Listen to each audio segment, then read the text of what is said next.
Hello. Hello, Keith. Oh, Alan dropped off. He was just here, and then he dropped off. Shyness. No, I think he was having computer issues. Oh, yeah. And Beth, I believe, is here with iPhone. Yep. There we go. We'll rename you Beth. And Trish, you know your camera's not on. Just, I don't know if that's on. It was on. Yeah, say ask start video. Oh. There you go. Now you're back. Hello. And we have somebody new, Mahesh. Hello, hello. Yeah, hi.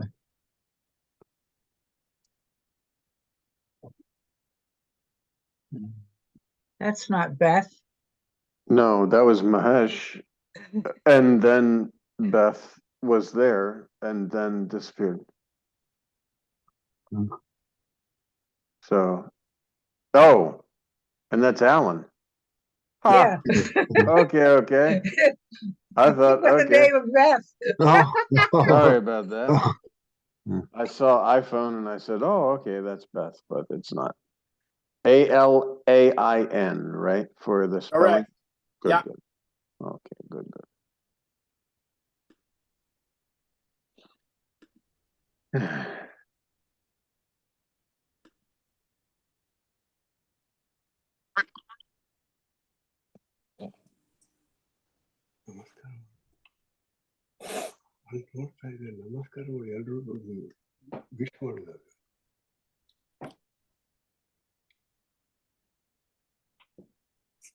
I wonder where Mahesh is hailing from or coming from.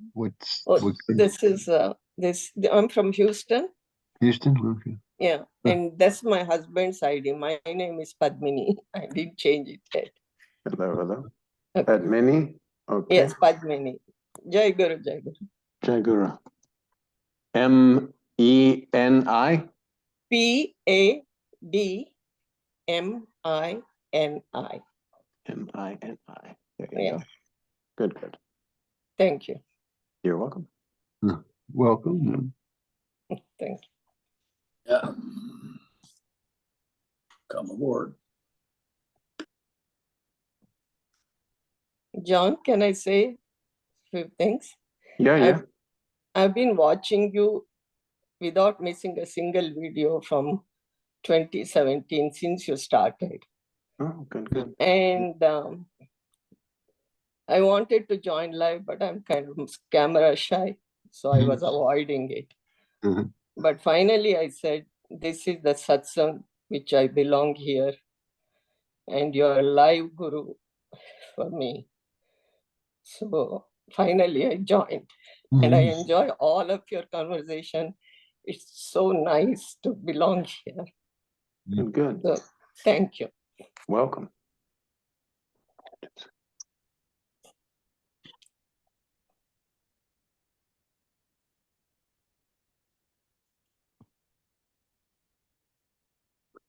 Yeah, I was just thinking today how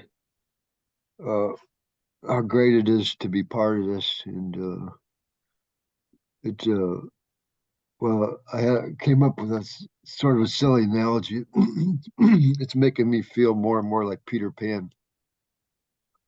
I watched. I just recently saw a different version of Peter Pan. It was a movie that I'd never seen. It was a British version. It was very charmingly done. But yeah, so I just feel like I'm never growing up. Well, there's in reality, there's no growth of any kind.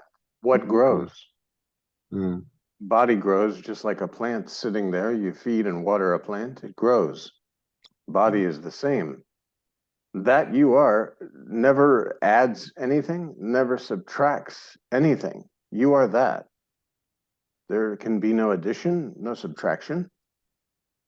You say, okay, formlessness, presence, And immediately you know, how can this grow? Your body grows. But the same one that saw a little kid in the mirror and an older person in the mirror, that one is the same. There's no growth for that. And that's why that invisible, anonymous, unidentified identity, no birth, no death, no growing, no expanding, no contracting, size, no size, nothing. I guess that's why I feel sometimes when I'm connecting with greater awareness, it like takes me back to certain times in my youth, and I felt kind of the same way, just being myself. And that's kind of interesting and nice. Yeah, I mean, you just go about and do your job, do your duties, take care of all your responsibilities. When you were a kid, you were just playing, you know, you're playing in the moment. And then you didn't really keep track of calendar and days and, oh, I have this appointment to do something. Yeah. You know, it probably seemed like mom was just taking you to the doctor. Mom was taking you to the school. Mom was taking you over here or over there. And that's as Maharaj says, the body was just being drug around. And you're witnessing it because you didn't have a concept of, I'm going to this place.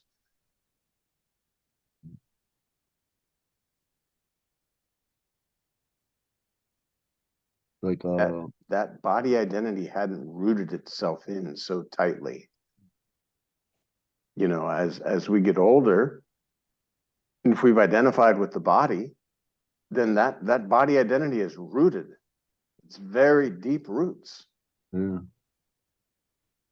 it's all illusion. But even to say it's illusion, you have to understand that these roots are rooted. They're illusory roots, but they're holding you down. That's why mantra is so beautiful, because slowly, silently, and permanently, it clears the field. You just remain with your selfless self. No roots, because nothing's growing. No form. And you're here.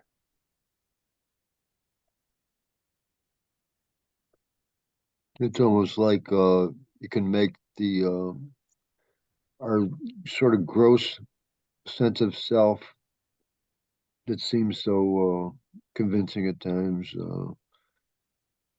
to be more like you're like making it more subtle, like rather than a gross solid feeling. It's making it more subtle, and then you're gradually getting more and more subtle.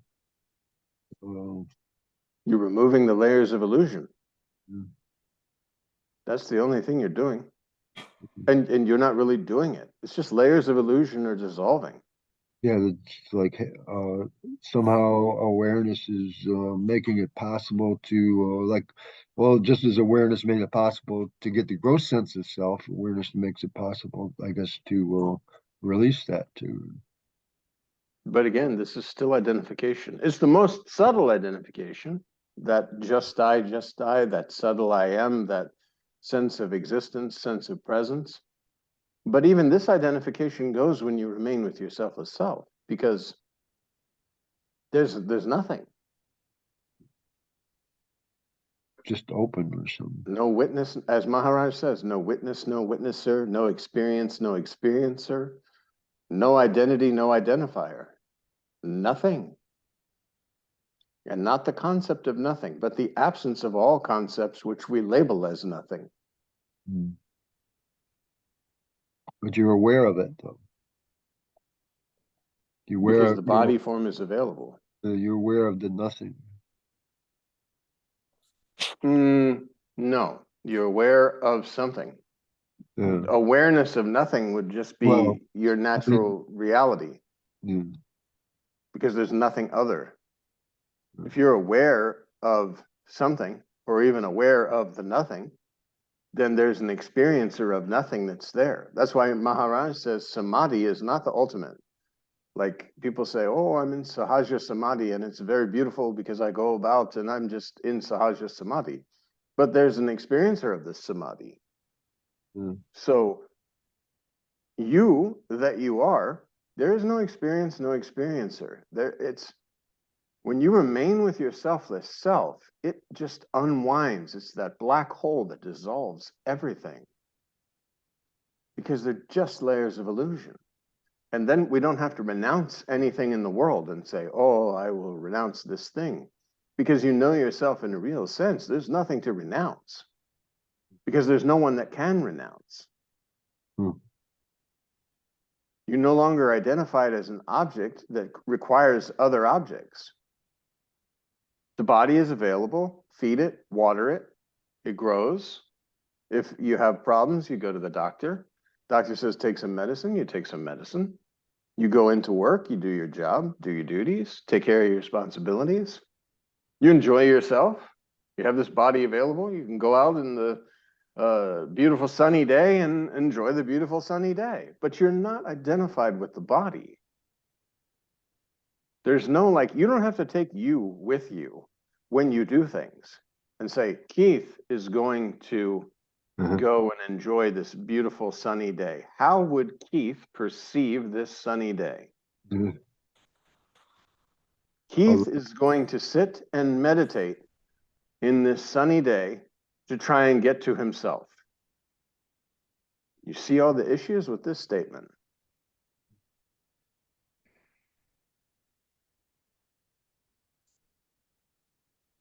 That's where it's not only body identification, it's also sort of some other type self-identification.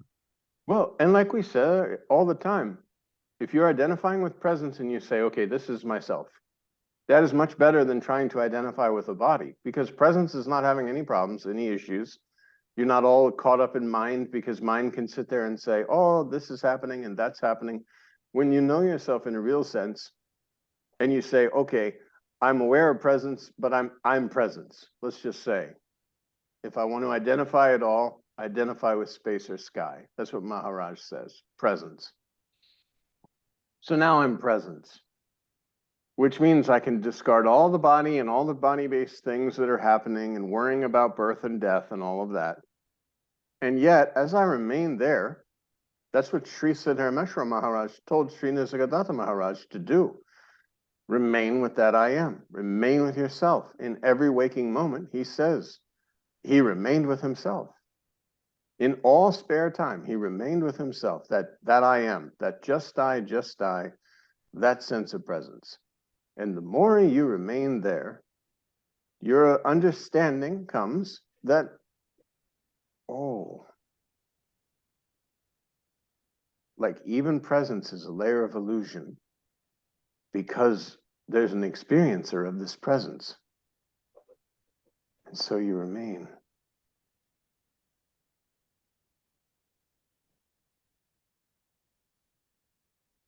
No words, no world, no presence, no concepts, nothing that can hold a concept, nor anything that can be described that you could possibly be related with. Nothing.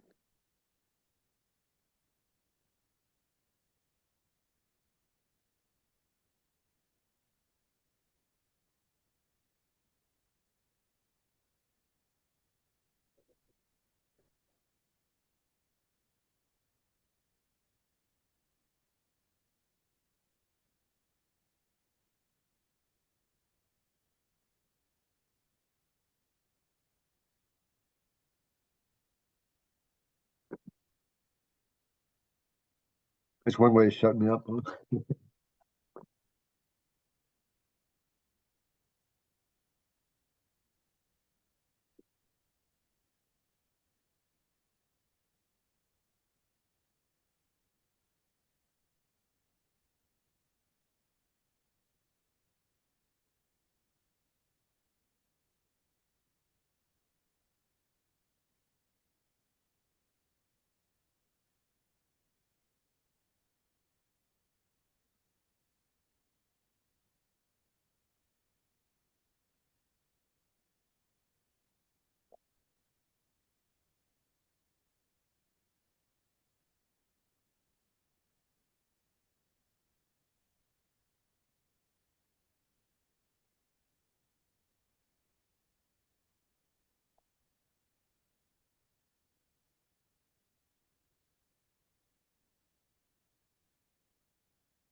Today I Googled how how free is awareness? I think that's what I Googled. And I came up with a couple interesting articles. I know that there's science science is trying to make sense of the consciousness and what happens to it, where does it go uh, in states of deep meditation. And there was because of the claims that there's such a thing as content-free awareness. Got into this highly technical paper of they were observing with EEGs and MRIs what was going on in the guy's mind. Well, again, it's body activity, electrical activity through the body. That's not mind. Like, remember again, when we say, if you know yourself in a real sense, you're formless. So mind is no longer contained here. It becomes the world, basically. There's not a, if I'm identified with the body, then I can say, oh, my mind, it's here. This is where the mind is. And again, all of this is within the bubble of illusion. We can, you know, tomorrow scientists could say, you know what, when we die, we go into another realm, and we've actually had people who've done it, and we're going to start putting cameras there, so nobody worry about dying anymore. We go to this other realm. But that's within the bubble of illusion. That's what has to be impressed. No matter what is discovered, no matter what is happening, it's within the bubble of illusion, just as when you lay down at night and you have a dream. Everything that you're dreaming is within the bubble of illusion, the dream consciousness, so to speak. What's the same here? There's literally no difference.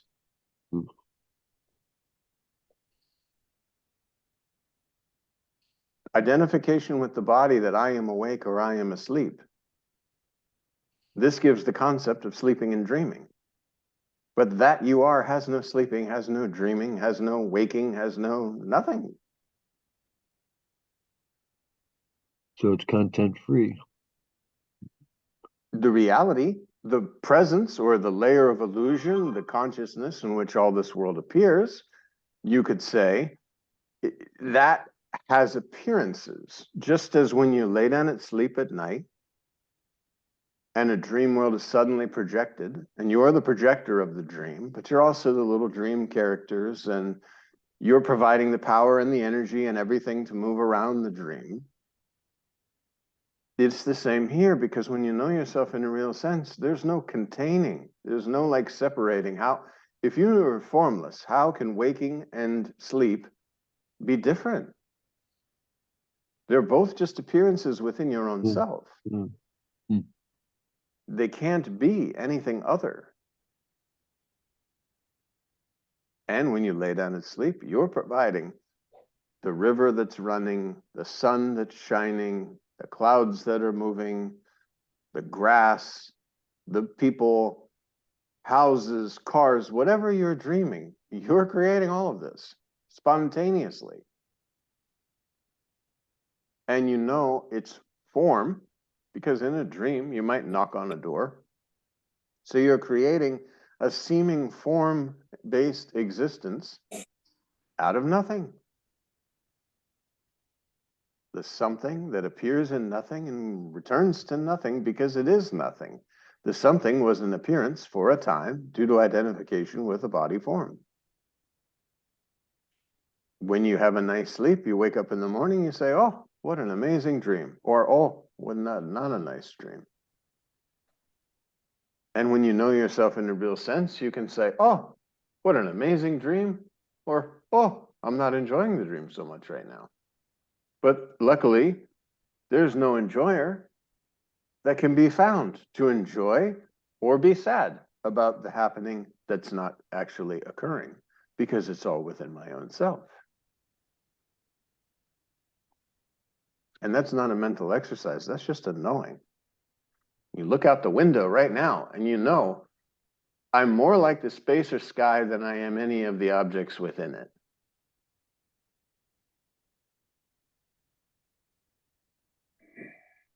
And then you add this concept of birth or death, and it just won't make sense.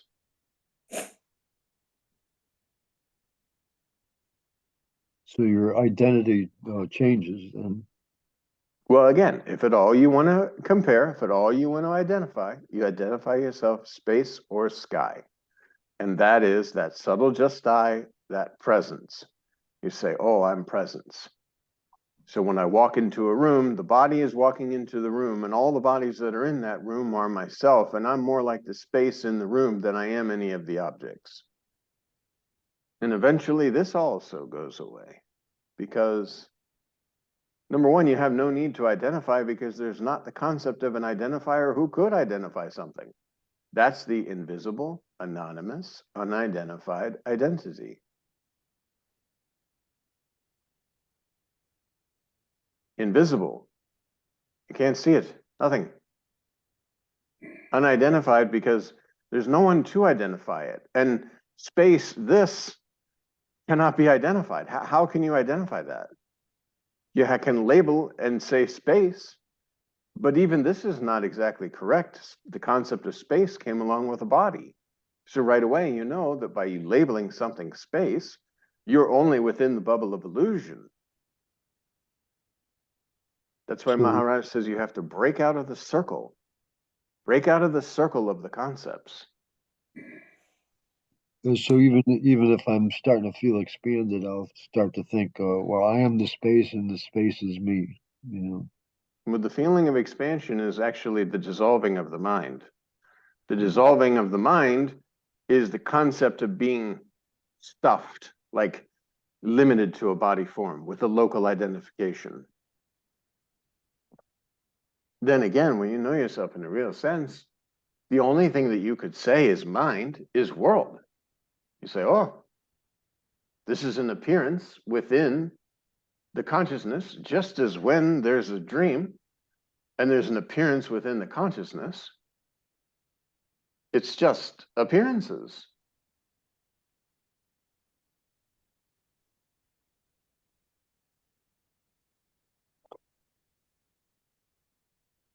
There's no local identification from which you could say, here's myself and here's this something.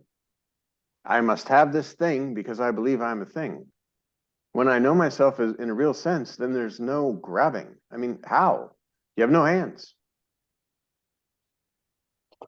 What about a sense of magic? Is that still, is that going Magic would be within the bubble of illusion. And that's why Maharaj all the time, he says, miraculous spiritual experience, discard. It's nice. I mean, okay. it just feels Don't get hold on to miraculous. It feels magical or something, you know. That's just a temporary passing feeling, I guess. You know.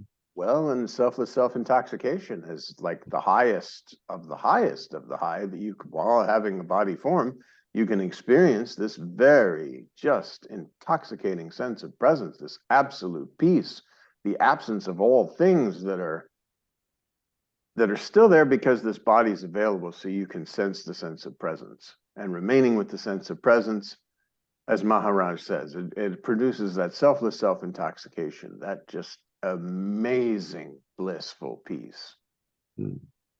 But eventually, even this is just a layer, because you can only experience the peace when you came along with the body, and then the spirit clicked with the body and you said, I. Along with this concept of I, so many concepts appeared. And all of them are within the bubble of illusion.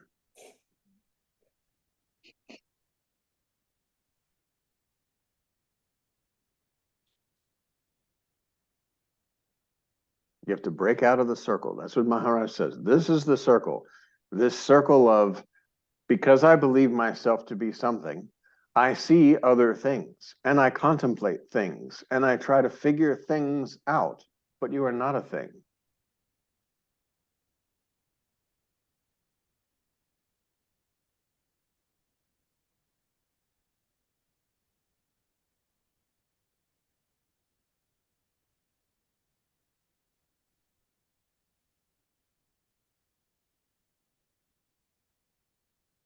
I still keep being drawn back in by interest in knowing.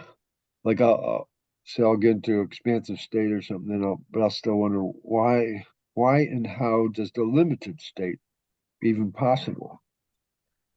I'm interested in knowing that, but I know I'm not really going to get the answer until I go beyond.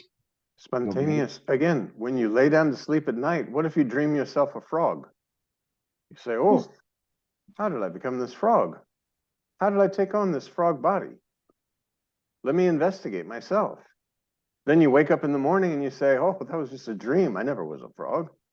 It's the same. Know yourself in a real sense. I never was a body, and I couldn't have been a body. How?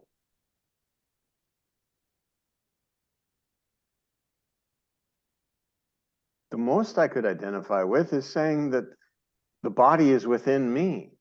It's available for a time, and that time we label as life. But life and body came along in the bubble of illusion. Once this sense of existence was felt of I exist, I am this, and these are things, you just unwind, unwind, unwind, unwind.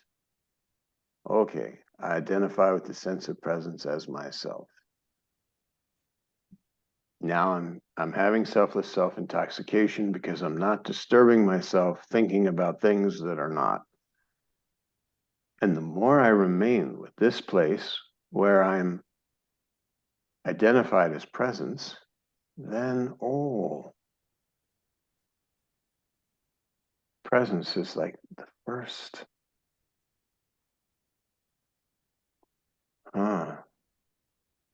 Oh, so that I am that. Even this presence, I am not. I am the knower of the sense of presence, and I can't even say the knower because, again, this is conceptual of something other than myself. So that's where no words, no world, no nothing. You don't even have to meditate anymore. Like, even if there's a natural meditation going on, that gets. Again, like Maharaj says, you want to keep in touch with yourself. Balsab Maharaj said to do the bhajans 3 times a day so that you didn't fall back into the illusory ditch. You want to be constantly in touch with your selfless self so that when some kind of occurrence is occurring, you don't say, oh my God, this is happening to me. And then start the whole process because nothing is happening. Nothing can happen. You know yourself in a real sense. And of course, this is where the selfless self-devotion comes, bowing to the master. Thank you, master. Thank you, master. Jai Sadguru.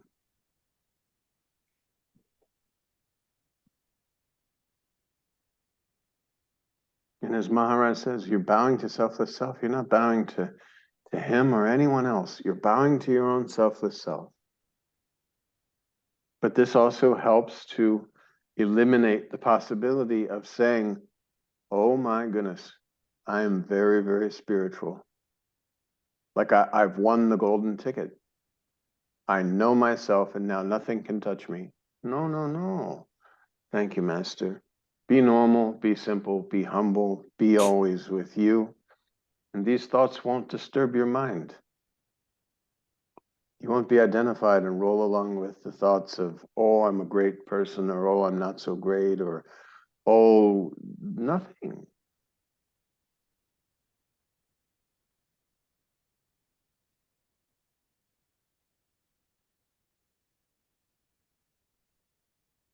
I don't know why I'm different than other people that aren't interested in this topic, but I do notice that I didn't notice just now that I guess it's because when I was young, I noticed that there was a contrast between sometimes I would feel like just myself and feel real good, and other times I would feel like all wrapped up in my thoughts about myself and stuff. I noticed, well, why is there two different states like that? And I had to find out why, you know. Well, just remember that all investigation, all spirituality, all search for your own self can only occur within the bubble of illusion, because you are that. So that's why we can't sit there and say, oh my goodness, why am I like this and other people are not? Just like when you dream tonight, you might dream frog and dog and fish and people, and you're all of those. So how can you say that any one is more valuable? Oh, I don't like that I'm dreaming that I'm a frog. You're all these. It's still just imaginary stuff. Yes. Every person that you have a conversation with in your dream is you. The so-called good people, the so-called bad people, they're you. Because they're occurring within your own self.